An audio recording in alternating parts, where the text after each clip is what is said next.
Hey, everybody, and welcome back to another exciting episode of Kame House Party, the world's bestest and only improv comedy Dragon Ball watch-along podcast. I'm Vince. I'm Aaron. And we are your hosts. We'll be taking you through another exciting episode of Dragon Ball Z, as we are wont to do. But we've got a little Kame housekeeping that we have to do at the top of the show to get everything set up. Look at you saw Aaron. It's a little tiny thing that we got to do. We just got to do it. And the first piece of Kame housekeeping is the world famous UN sanctioned 1 minute roundup rushing water sound. Help! Come save me! Anyone! 1 second. I'm coming. Hey, oh God, I'm alone on the riverbank. This is weird. Never been alone on the riverbank before. All right, I don't see you undressing to come into the water. No, I keep my shirt on. I'm a shirt swimmer. Okay, just can you get in the water soon? One question: is it cold in there? Extremely. Oh, I hate cold water. You're becoming more and more like the head of a pin, the size of a pinhead, but like again, you're not in the water. Okay, Vince, you gotta jump into the water. The guy's getting further and further away. If you want to save him, you gotta jump in. All right, inside my head, Vince, I'm doing it. Oh, my lungs are a third of the way full of water. If I had to guess. I have bone spurs. Huh? I have bone spurs. I'm unfamiliar. Does that prevent you from swimming? Oh, he called my bluff. I can swim in bone spurs. Swimming is a low impact activity. You're so loud, I hear you kind of whispering. Oh, God. Here I come. Cannonball. You just jumped a foot, but didn't go in the water. Ow! Oh, my back! Your spurs! and scene. Look, I was not a lifeguard for that exact reason. Bone spurs! I'm a coward with bone spurs. Oh, okay. I have been more inclined to be with shirt at the beach these days and get in the water with a shirt on, just because the sun's so strong, you know? You know what you gotta do? You gotta get those an SPF shirt. You gotta go down to Colombia, the store, not the country. I don't have to go to Colombia to no. get an SPF shirt. This is news to me. Please, these are so they'll go by this. All right, you folks who are, if you're like me. And I'm sure you are, where, you're a little chunky. You got a bit of a belly. Mm-hmm. You're not as young as you used to be. You don't need to show off at the beach. Protect that delicate skin and get yourself an SPF shirt or a rash shirt, it's sometimes called. But it's just a long sleeve. It's very breezy. It's easy to get in and out of the water in it. And it's just like you don't have to sunscreen your whole body. I've combined that with a sun hat or a bucket hat as well. Mm-hmm. I don't care. At this point, I'm at the beach to be in the ocean, not to look good. Yeah, that's it.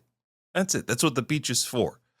Just like what that was for, the improv scene it's for us, Vince and Aaron, to tighten or loosen our improv muscles to get ready for whatever this week's discussion of the episode of Dragon Ball Z will require of us, will take us down the road of improvisational towards. I said all those words and they made sense.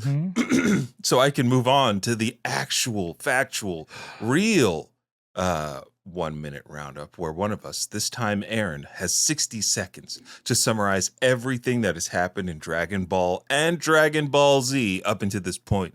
Aaron, we've already well eclipsed the amount of episodes in Dragon Ball Z or in Dragon Ball, and now we're 167 episodes into Dragon Ball Z. That's a lot to round up. And I know you're waiting for me to ask you the question.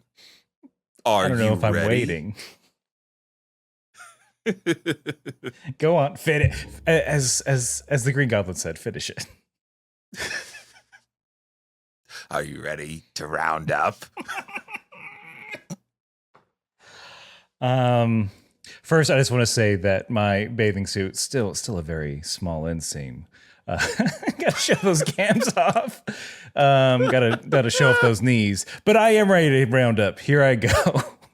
Dragon Ball. It's about 7 magic crystal balls. You collect them all. You get any wish you want, baby. And it's about Goku and his journeys. He was a little kid and he beat up a bunch of people in tournaments.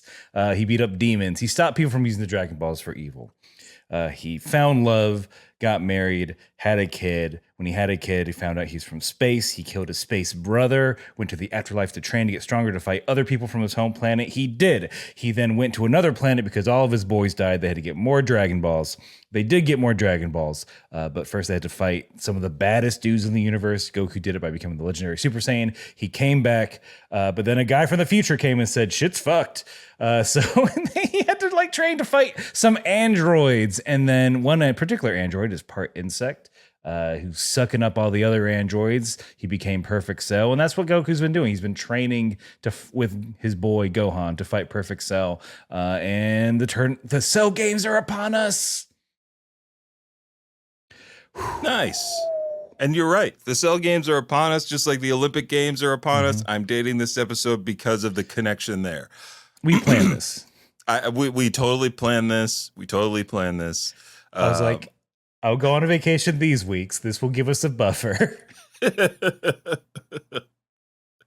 And we're reporting live from France. Mm-hmm. We're going to cut to Snoop Dogg at any given moment because he's the best thing NBC's got on their roster. Mm-hmm. Lady Gaga's going to do an encore. I gotta say, I am a full believer in Celine Dion right now. I didn't. It's not that I was unfamiliar with her game, but her Olympics performance was amazing. And I did see Titanic, the lampooning of the Titanic kind of story in musical form.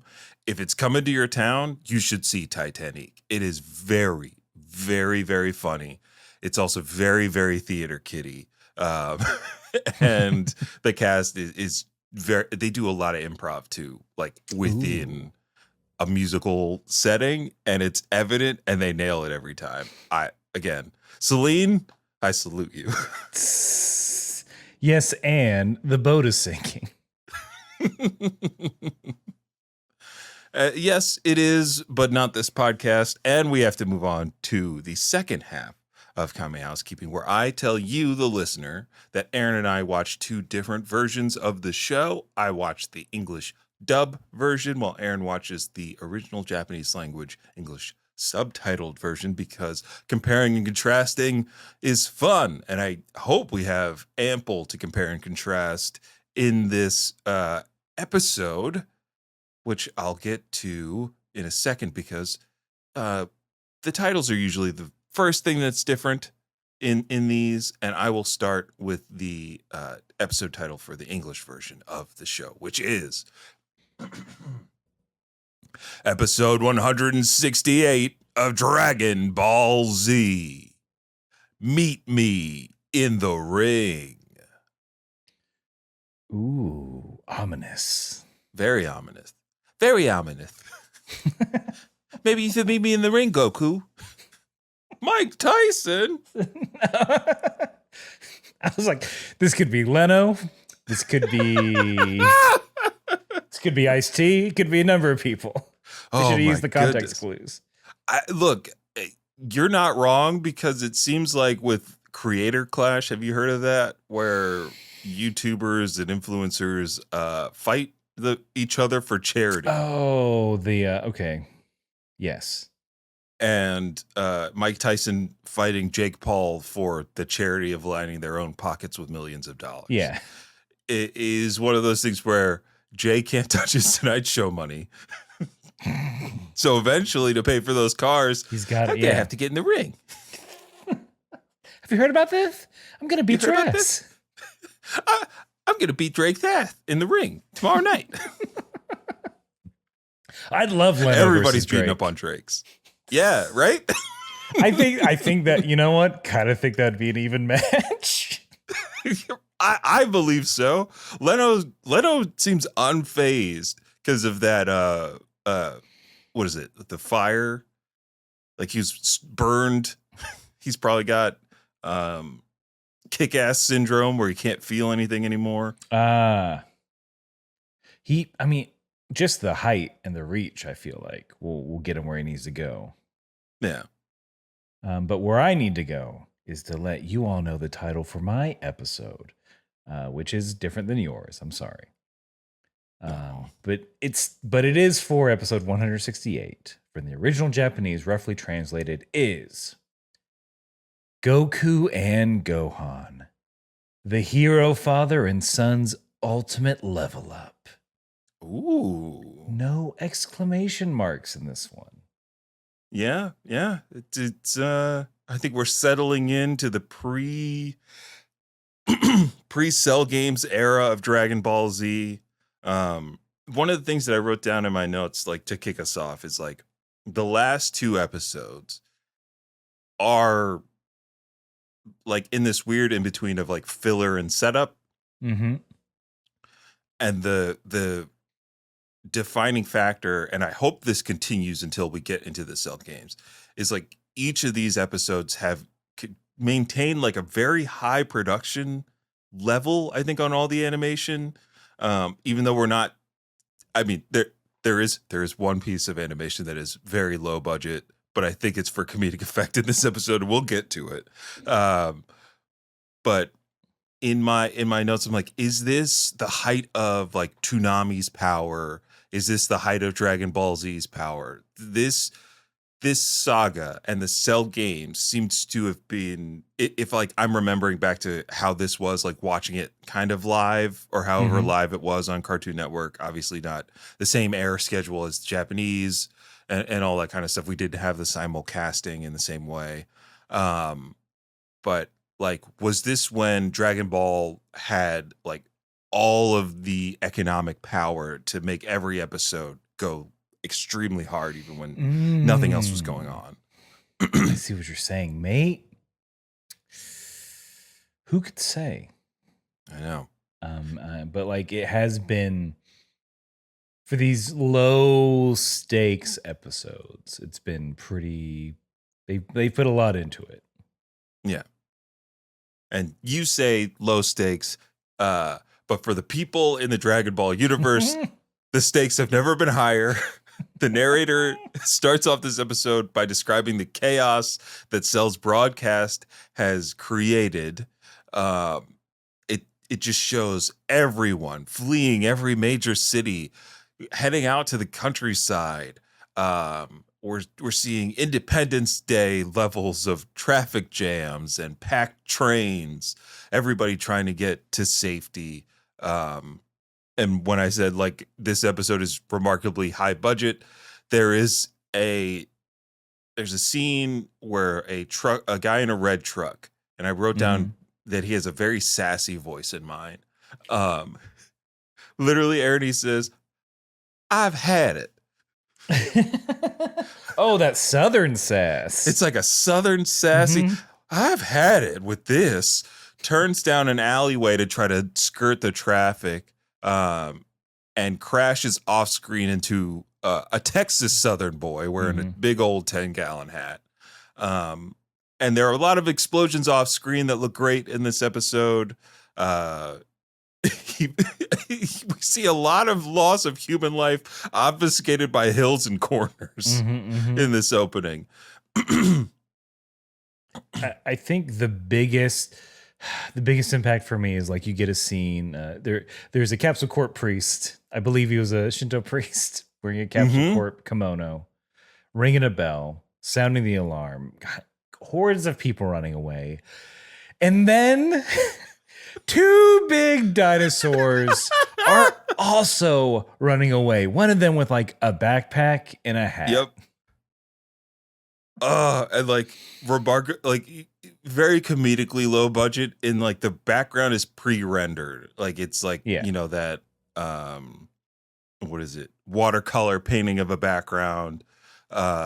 And just like a big weird chunk of it comes flying off as the dinosaurs, which are taller than the mountains in the background, running away from Cell, with all the people on foot fleeing Cell. Gave me, because I watched it recently, gave me rumbling Attack on Titan vibes. Ooh. Rumbling, Cell is rumbling. So you're saying Cell is some sort of Titan? Cell is the attack Titan of this universe. Okay. Spoiler for Attack on Titan. Look. Cell's in it. Cell's in it. My questions that came up were, so this means that these dinosaurs have a TV that they watch to get caught up on current events? Who told them? Yeah, who told them? I did feel like this was a missed opportunity to throw in some characters that we know and love from the series. Like all of the first tournament participants. Like I wanted to see Monster Beast, Gurren, the Wolfman, all like packing up their stuff and like kind of knowingly looking to the sky. Like, I wonder if Goku's going to save us from this one. Mm-hmm. You know what I mean?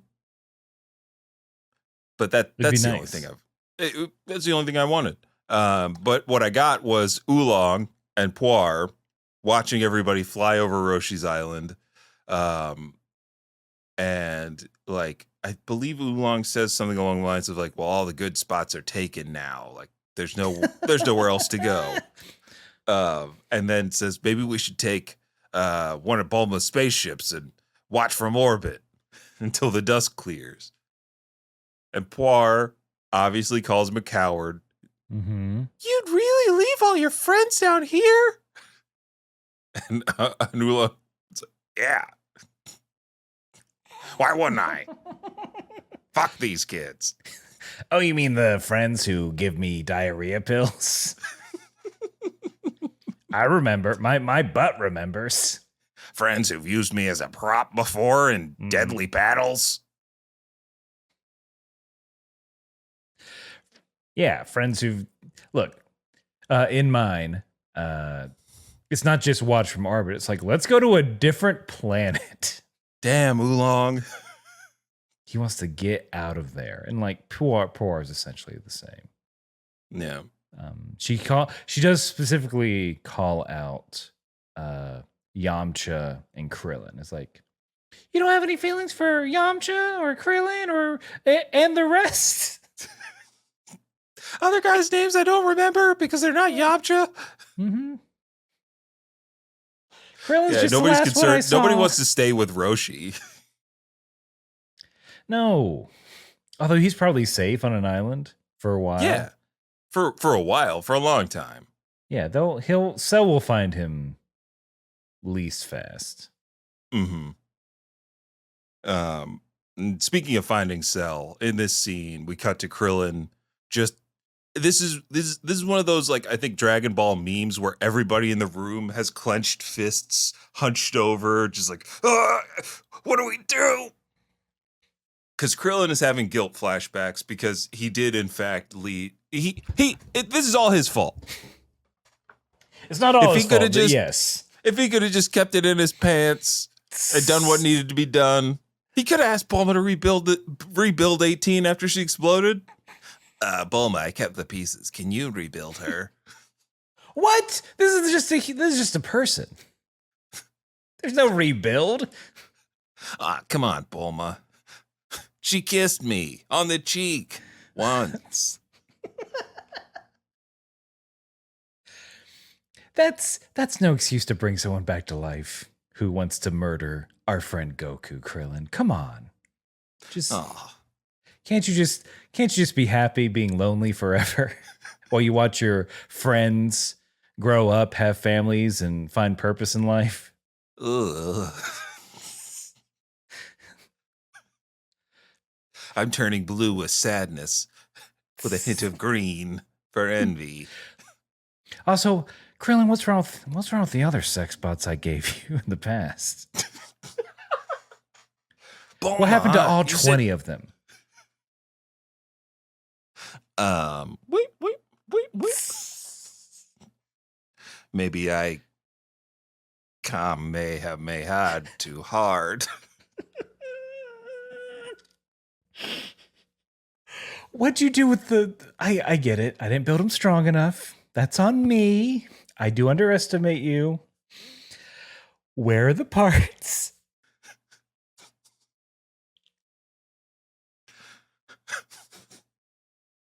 Some of them still work. Oh boy. Well, I'm glad I made some of them strong enough. That's a little consolation prize for old Bulma. A lot of ear holes. See, he just wants someone to listen to him. That's what it is. That's it. Nothing untoward. Of course. Like many men in media, they seek company just to be lent an ear. Mm-hmm. No one else in their life will listen. No one will listen to them talk about flat Earth and crypto.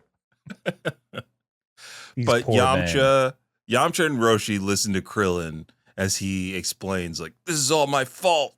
I have to make things right. I have to do something. And I guess that something Krillin was about to do was go fight Cell on his own. Mm-hmm. Mm-hmm. In what I have to say is the best, like, barbecue fashion Krillin's ever worn. A navy blue polo, tan shorts. Dude is going boating for sure. He just finished a game of pickleball 100%. 1000%. Had to make a joke about his head being the pickleball because of the holes in his forehead. Yeah. Anyway, Roshi is like, I forbid you to go, but you can challenge him in the ring. So Roshi's just like, don't fight and die needlessly. Yet. Yeah. Do it in an official capacity. Like, put it on a sign-up sheet. Look, you gotta get ranked. At least if you're gonna die, make the leaderboard. But it's true. It's true. Like, none of them are a match for Cell. Mm-mm. Not Krillin, not Yamcha, not Roshi, not Trunks, not Vegeta, not Tien, not Piccolo. Nobody is. I mean, speaking of them, we go back up to the tower while everyone's waiting for Goku. There's already some fighting between Vegeta and Piccolo about who's going to go in first. Piccolo wants to go in next. Vegeta rescinds. He's like, fine, you can go in, but then I'll just take the next 8 days. All for me. A near decade in the time chamber he wants to spend. But Piccolo's like, even the time chamber has limits, Vegeta. You can't stay more than 2 days. And then Popo goes on to say, if you stay more than 2 days, the door disappears and you'll be trapped in the time chamber forever. Which was like a weird conceit I did not know existed. Neither did I. I remember there being limitations. Because that's internet argument 101, right? Why don't they just train forever? Well, there you go. I did like that Vegeta, like, I think they remarked that Goku and Gohan still have 3 hours left in the time chamber. Again, the dilation of time in the last 4 or 5 episodes is like really hard to remember because it feels like so much happens but it's only within like this 24-hour span that Goku and Gohan have been training. So not even a full day. And like Roshi and Krillin and crew have gone like from the island to Capsule Corp and then back to the island from Capsule Corp in a matter of 24 hours, which again, they can fly and all that kind of stuff, but it's still weird to track. That's a pain. Yeah. If someone told me I had to do that, I'm like, I don't know about this. I know. Even with a flying car, that's a lot. And then I guess it's still daytime because of all the time zone stuff. Exactly. It's somehow daytime across this part of the hemisphere. But Vegeta says like they'll probably stay in longer so they can surpass me. And Piccolo, again, reality check-in dude is like, they're training to fight Cell, not you, Vegeta. Ooh. Yeah. So I mean, go ahead. That's a line. Yeah, that's a line I did not get, and I like it. Piccolo is being the dad up here. He's being a real Kame. Mm-hmm. Finally, some bleed through on Kame in there. You tell him, Piccolo. Also, can we bring the Xbox to the time chamber, please? It's the only way I'll be able to beat Elden Ring. I need a full year. Look, I know Vince said it was super easy and not as hard as everyone thought. This is canon. This is true. This is canon. I'm calling out. I'm stepping up. I'm issuing. You could meet me in the Elden Ring arena after this. You got 9 days for the Vince games. What advice do you give to these Elden Ring players who are saying the DLC is too hard? I got two-word phrase? I got 2 words poorly spelled. Get good. Also, like in reality, go with a faith and holy build. You're in the shadows. Light beats shadow. I don't know what's so hard for everybody. It's right there. It's right there. Don't be afraid to use a shield.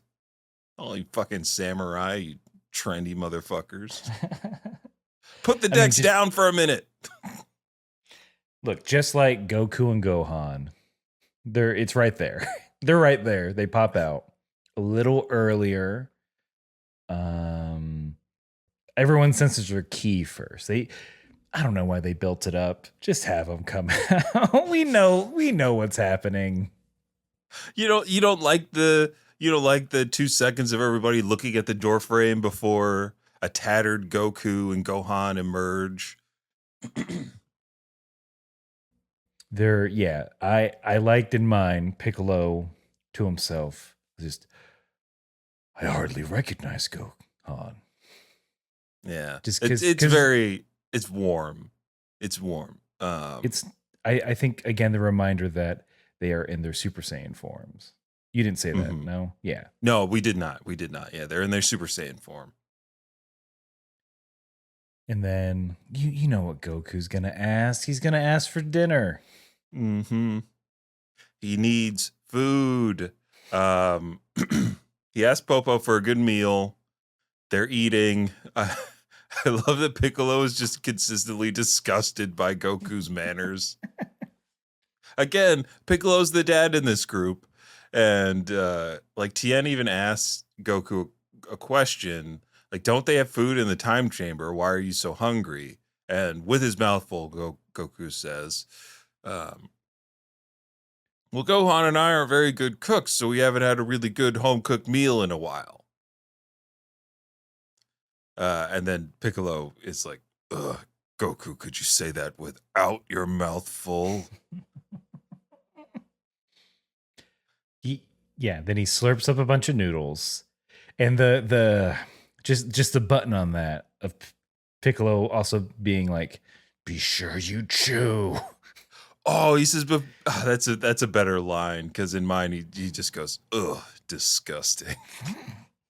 He's disgusted by his friend.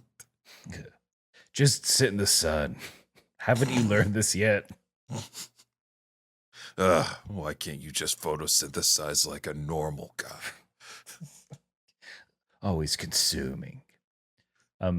Some of my favorite bits. I don't want to blow over this too hard because it's very fun. One, for the subtitles, when Goku has a mouthful of noodles, the subtitles don't make sense. It's gibberish. It's English gibberish. Oh, that's good. That's very, very good. And then seeing Gohan eat meat on a stick like a little beaver, just a straight line down the middle.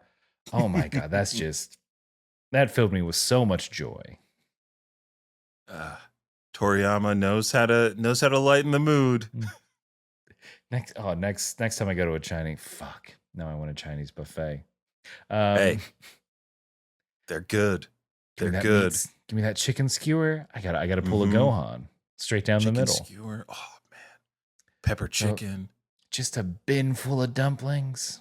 Oh man, Alaskan king crab legs that everybody fights over. I don't miss me on that because I'll die. Yes. And look, you save yourself some grief because most of the time you're just sitting there waiting for them to bring out another fresh tray. While we're here, so what are some other faves? What's your go-to? What's your plan on a Chinese buffet? Oh man, I mean it's the chicken skewers, it's the crab legs. I love a good short rib when they've got it. The fried rice is a standard. You always get the fried rice. I'm a big fan of baby corn, so I'll throw a bunch of baby corn onto my plate. And then I get it popping with soft serve machine. Ideally, they have like those just like kind of sugary wafer cookies on the side that you can like add as a garnish. Like, and I first start by scooping those bad boys, scooping that soft serve onto those cookies. And then eventually it just becomes mashed cookies into the ice cream. It's so good. Hearing you describe that makes me just so happy. It's very vivid. Vince, I am tearing up hearing about this. It's pure. This is not a bit. This is not a bit. No. I hear the joy in your voice and it makes me happy. This is more of a modern change. People see I'm literally wiping tears from my eyes. I don't know what's happening. I'm over 40. Lay off. For most Chinese buffets, they do have a sushi. There's like a hibachi sushi. I don't like to mess with the hibachi, but I'll take a sushi because it's kind of ubiquitous now, and I don't think you really have to worry about, unless you have health issues, really don't got to worry about anything from it. It's all kind of bog standard at this point. So I get some light fare sushi, it's dumplings, and it's meat skewers. Then I'll go back. I'll get some lo mein. Mm-hmm. I'll just pull the broccoli from the chicken and broccoli as I'm like, I need a vegetable. Yeah. And a dessert, I love those. Some places they just have a big sheet of cake, like layered cake.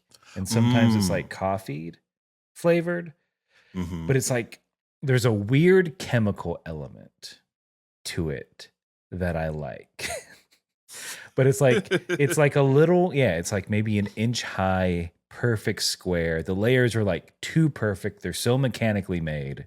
Yeah. I'm just like, this is delightful. I haven't seen a soft serve machine in a buffet in a hot minute. I always get like just the giant tub that you have to scoop out yourself of hard scoop.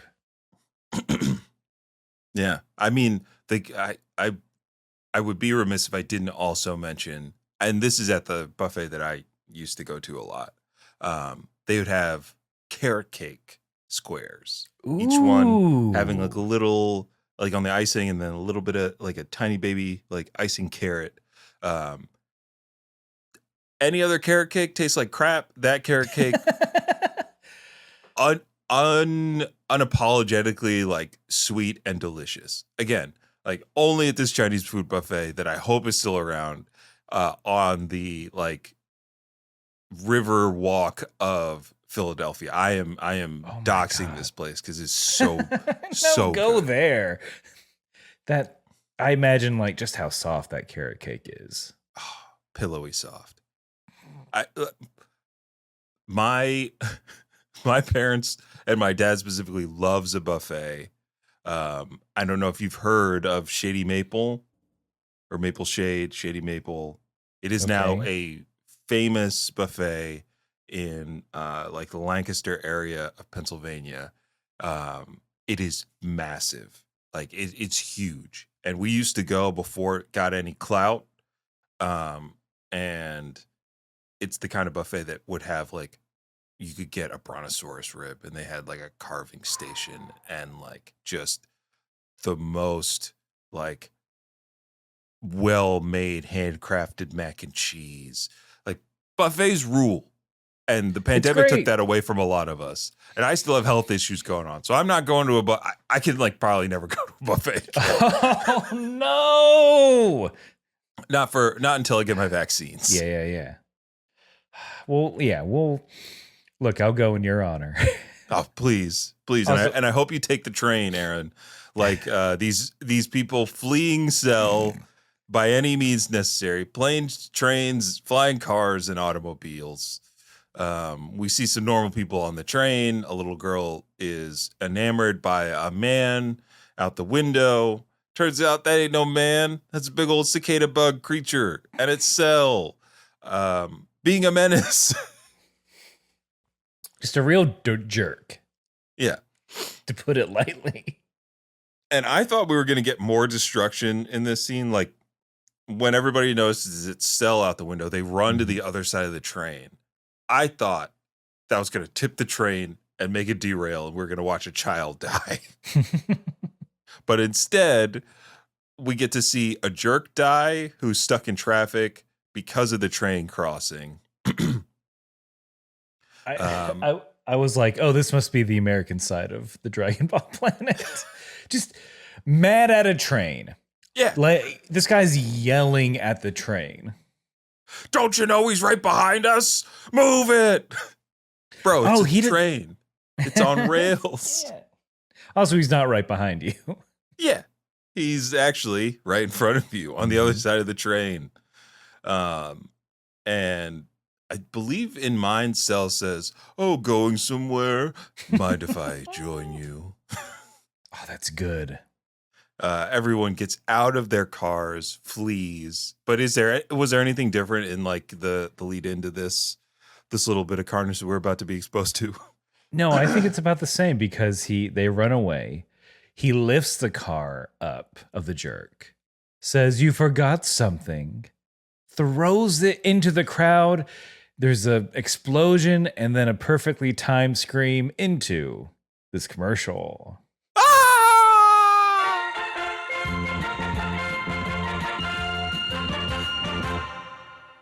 Hey, Riley, Yeah, Andrew.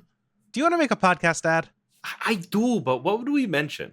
So I think that we could probably put together an ad for a show called The Podcast Minds. There, but for the grace of pod, go we. You know, it's a podcast where we both pitch each other podcast ideas instead of doing one ourselves. Yeah, it's a podcast pilot pitching project. Totally. We should mention that it's a comedy show, right? Where we throw out ideas like getting weirdly deep into the themes of Jumanji.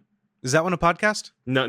It's a podcast idea that is actually a front for me to talk to you about hyperfixations I got.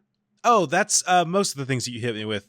What about instead if we just talked about all the different ways you could do a rewatch of Lost? Now that sounds like you just did what I did, but you said it in a positive voice. Okay, and along the way, what if we pitched ideas like, I don't know, epic rap battles of mystery, the Lin-Manuel Miranda podcast? Listen to the Podcast Minds. There, but for the grace of pod, go we on your podcatcher of choice on the Moonshot Network. Hi ho! Hi ho! Every Friday.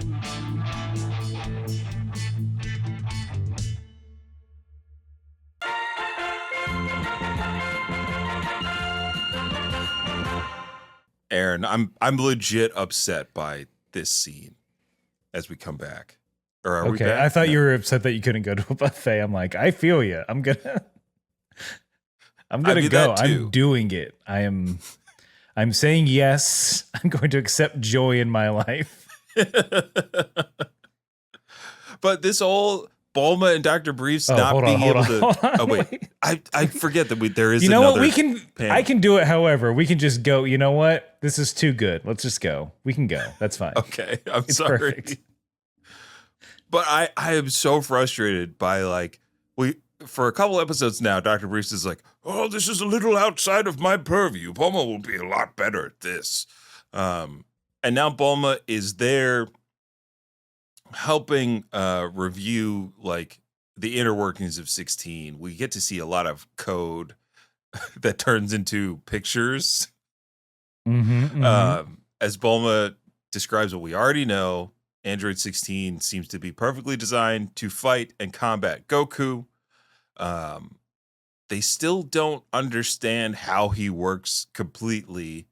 But one of the things that sticks out to Dr. Briefs is, even with all of Dr. Gero's programming, this android seems to still be able to make a choice. Did this scene play out differently in yours? I think the crux of it was that they saw this Goku code or Go code. Code-Ku. Code-Ku. Code-Ku, yeah. Sun Code-Ku. Sorry. Sin, code. I don't know. I don't know how to code. And it's just like, oh yeah, it looks like he just wants to defeat Goku. That's all he wants. It's like, I wonder if he still has that in him. Bulma questions. And the priest is like, nah, he loves cats. He seems gentle. It's cool. And it wasn't like he has a choice. It's just like, no, he seems nice. He's nice to scratch and scratch like. Yeah, they make it more, I guess, mysterious in that like there is code working, but whatever 16's got going on in his brain is something special. But they still don't know how he works fully because he's so complex of an android. But I think this scene ends with Bulma saying like, well, at least he's on our side and we'll fix him up so that he's even stronger. So, you know, another Z fighter is made. Consistent in mind where Bulma's just like, well, anyway, let's continue to make him a weapon. Oh, he has a choice? No, he doesn't. He will fight and die for us. Slap a capsule logo on that bad boy. That's it. Marketing. I bet they got like 100 new patents from studying 16. Kindness of their heart. Stock price just keeps going up even during the end of the world. Bulma, we got a Terminator 2 this shit. Take future tech and claim it for our own. Way ahead of you, Dad. She's already doing a press conference. Ooh, cameras. One of the things that I want, dude, is like some ZZ TV merch.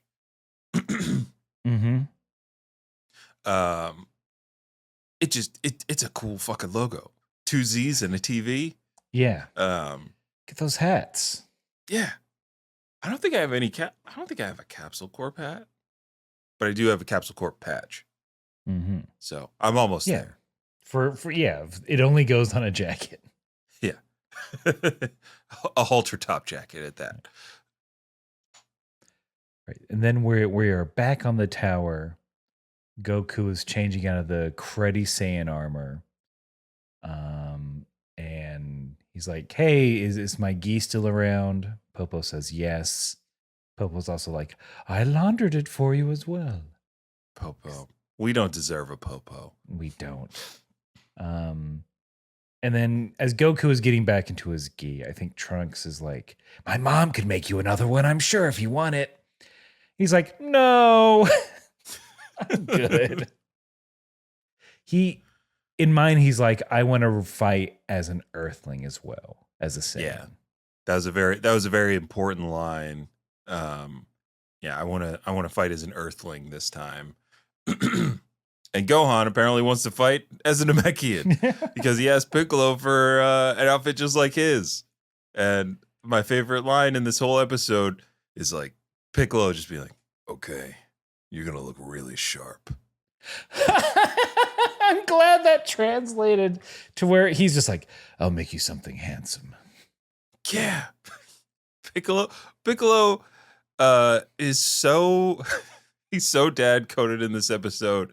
And specifically, I have only heard black men say sharp in terms of like, and I'm saying older black men when they say like, looking sharp, nephew, looking sharp, young man. You look real sharp over there, son. Like that is black coded if I ever want it. And watching that, I was like, I want Daddy Piccolo to give me an outfit.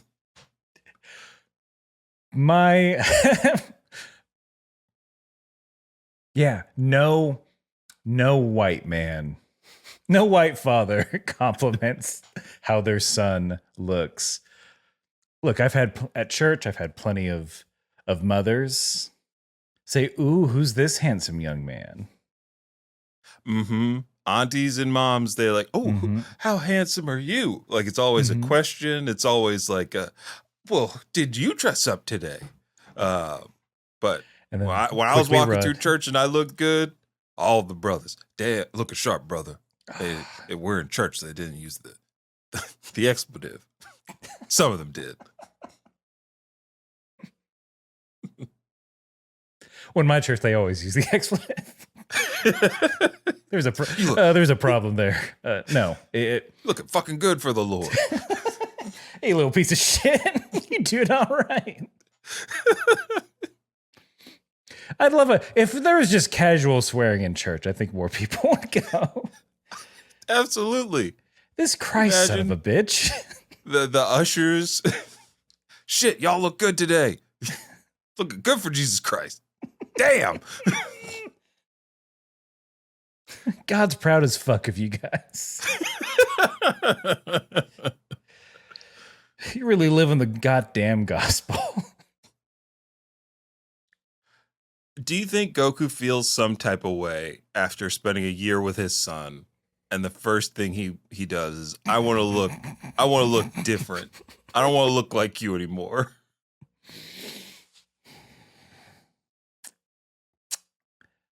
I imagine so. I mean, maybe that's why he dipped out very quickly, as we'll get to. It's like, I need a moment. I think at this point, I feel like Goku understands that it takes a village. Yeah. And that and I think he always wanted Gohan to like be on his own. This is Gohan's identity. Mm-hmm. And like having his own identity, not just being his dad. Right. He's going to be more embarrassed by the Saiyaman shit anyway, so this is fine. Is this Gohan's last good look? Was the Piccolo look? It just like those giant. I'm looking at it right now. Just those giant shoulder pads. He looks good because he didn't have a cape before. This is his first cape. First cape. This is where it all started. Mazel, go. You're a man in the Namekian community. Here's a cape. Where are we now? Because Vegeta asks Goku, "So, do you think you could defeat Cell now?" And Goku's like, "I don't know. Let me see." That was so good. This is a very good episode because Goku's like, let me just in quotes. Guess I have to check him out. Instant transmissions to the battlefield. And it's a lot of quiet staring at one another. Some lines are exchanged. Goku says to Cell, "You're not the only one who's tried to rule the universe with the sword of injustice. Ooh. They all failed. So will you." Goku.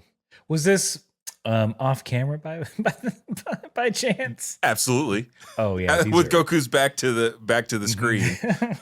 Totally 80-yard lines. Goku definitely said this. Did we get more of a mood setting in yours? Was it more just quiet contemplating?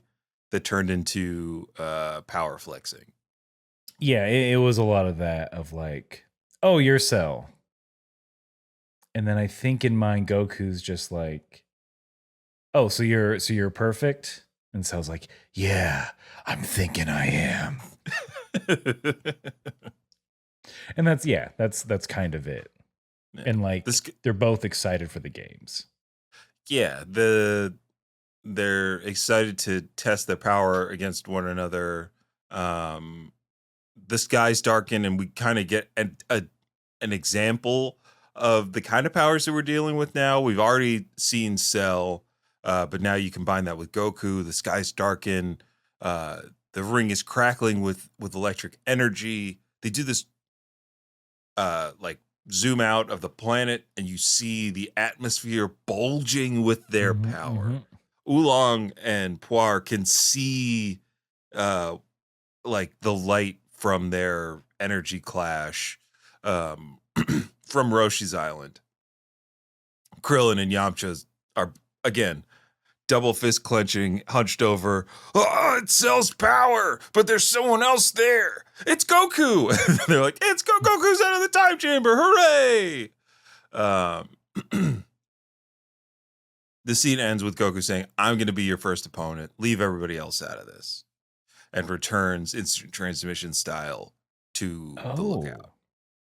In mine, I think his last thing was like, don't kill a single person before the tournament. Oh.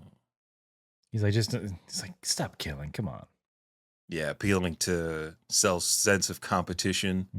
But I think, yeah, the Goku characterization in mine just seems to be like, again, I'm the righteous Super Saiyan of the universe. I'm here to stop you, blah, blah, blah.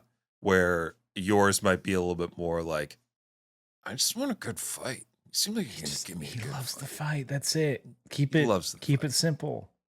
And upon returning, Piccolo gets complicated where he's like, all right, here's how we're going to divide up the days that we have remaining.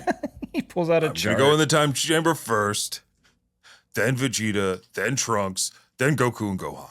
They'll go last. We could still get, everybody gets to train.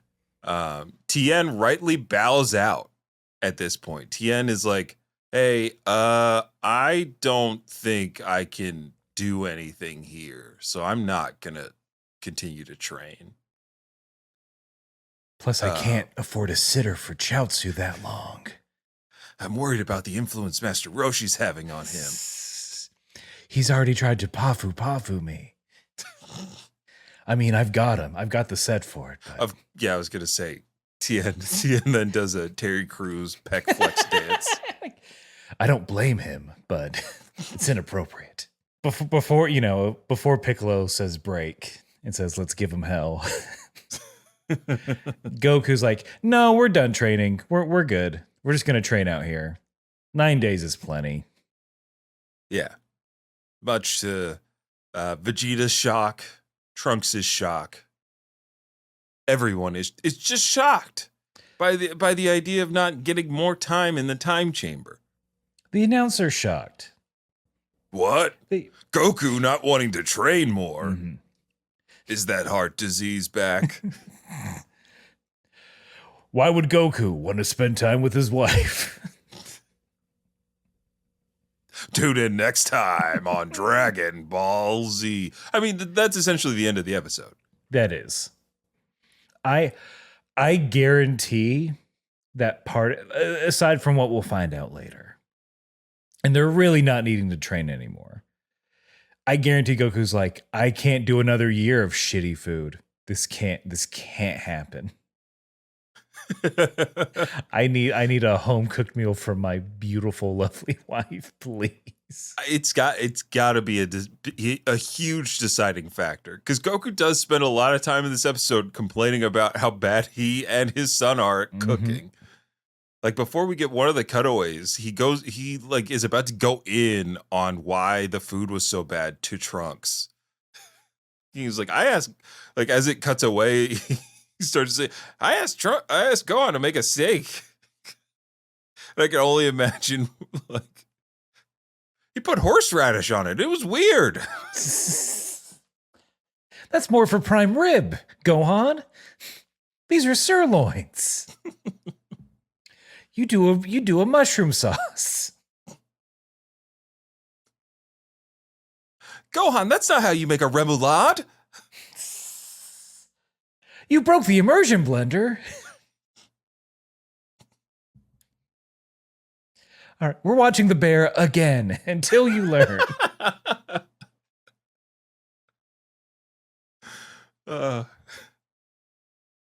Sit down. Be still, Gohan. I gotta put some fake tattoos on you so you cook better. You need more trauma. And it's the trauma that'll make you funny. Mm-hmm. People, this show's about yelling. That makes it a comedy. I've never seen look, because apparently I'm 5, I've seen YouTube shorts of The Bear, and that's my context. I know there's yelling and not being good enough. Yeah. But it's the funniest show the Emmys has to offer. Best comedy. Best The Bear. Comedy. For a show that's literally about how being a chef sucks a bunch. I'm assuming there's a large influx in culinary schools right now because of that show, akin to Top Gun, getting people in the Navy. But like, who's watching it and be like, yep, that's for me? I don't know, man. Heartache. I could see people watching and being like, I want to be the John Mulaney character because John Mulaney is apparently in the show a bunch, according to clips. Have you seen any of The Bear? I've seen some episodes or parts of episodes. And it's really, really well acted. You cannot deny that the acting is very, very good. It's very dramatic, and not at all did any of those scenes make me go, huh. Is the episode 30 minutes or an hour? I think they're an hour. Okay. That's not a comedy, friendo.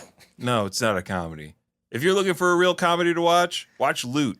Maya Rudolph. Very funny. That whole cast is very funny. It's got kind of Veep meets tech millionaire kind of deal.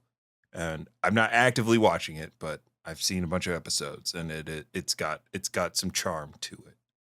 And who doesn't love Maya Rudolph? Of course. Oh.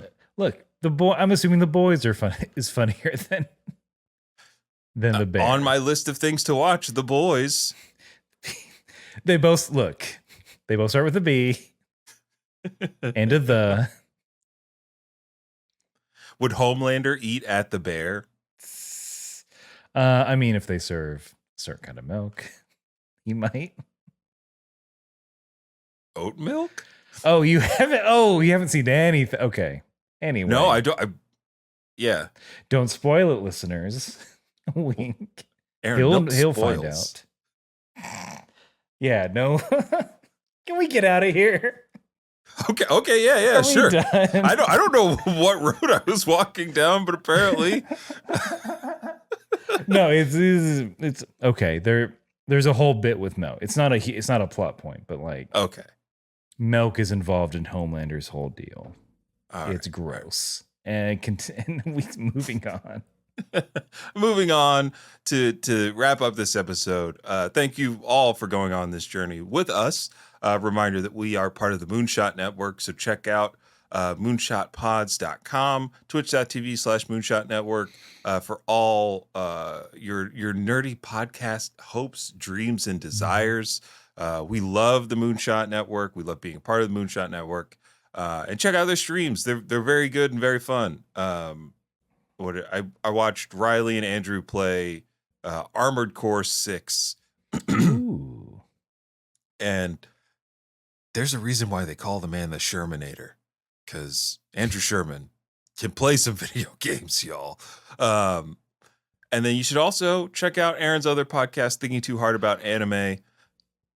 you want to tell the folks what's going on over there, Aaron? My Yeah, man? I still got to edit this dang episode so you can hear about us talk about the first movie in the rebuild series of films for Evangelion.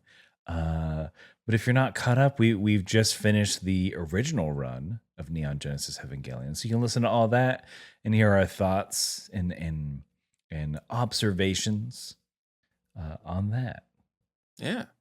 I speak like you this and Noah most of the again time, have real low. the two most pleasing voices on the internet. So if you're Aw. into some easy listening, you're also gonna chuckle. The two can yuck it up when they want to, but you'll learn, you'll laugh, and you'll love Shinji all over again. Crank that So, Shinji. okay, Oscar. Uh, Oh. it's a really good meme. Also, someone love Shinji, please, for the love of God. Oh my god, someone love that boy. He needs a parental figure. He really does. And speaking of parental figures, the daddies of anime comedy variety are back. Shonen Chumps doing our first show at UCBNY.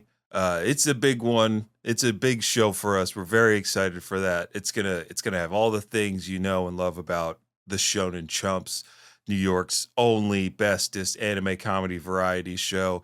We've got characters. I'm gonna hint there might be some Yu-Gi-Oh characters showing up on this show. There's a quiz with prizes. It's in New York. Yeah. Are you saying that a certain New Yorker is gonna make an appearance? Maybe a certain Yu-Gi-Oh's New Yorker may make an appearance at this show. I will not be there in person, but as one of the producers, I've made plenty of content for this show, including the wonderful quiz. I hope you're all boning up on. Look, I'll say it, Megan Thee Stallion. It's a Megan Thee Stallion style quiz. So tune in for that. And I've lent my voice to the show, so there's a fun little surprise coming for you live show audience members, and maybe after this show goes live, I'll find a way to get that up somewhere else. But also, there's improvised anime where the team makes a fully improvised anime in 30 minutes in front of your eyes based on an audience suggestion. No one else is doing that. They're all cowards. So tune in for the Shonen Chumps and Shonen Chumps players. Follow at the Shonen Chumps on all social media, and tune in for some streams because I got time, and I'm going to be streaming on that channel some anime games to promote the show this week. And last but certainly not least, we've got a wonderful sponsor. You've already heard them, but we are part of the Team Tokyo Treat, and you can get $5 off your first Pop Japanese snack subscription box sent right to your home with over 20 different Japanese snacks by going to team.tokyotreat.com/Kame. Use promo code KAME at checkout to get $5 off. Help them because they're helping the show, and their treats are legitimately delicious. You won't be disappointed. Y'all, you got to get on it. Now, Aaron, time to wrap it up. So, whether you are stunting like your daddy Piccolo, or you're on a train racing a big old dino, you gotta keep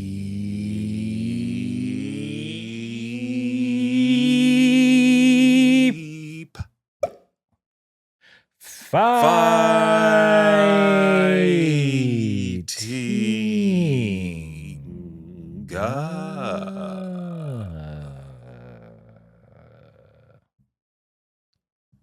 All right, Gohan, you finally have that. You got that shit on you, looking sharp. I love my new drip, Mr. Piccolo. Oh, you wearing that? Yummy, yummy house party.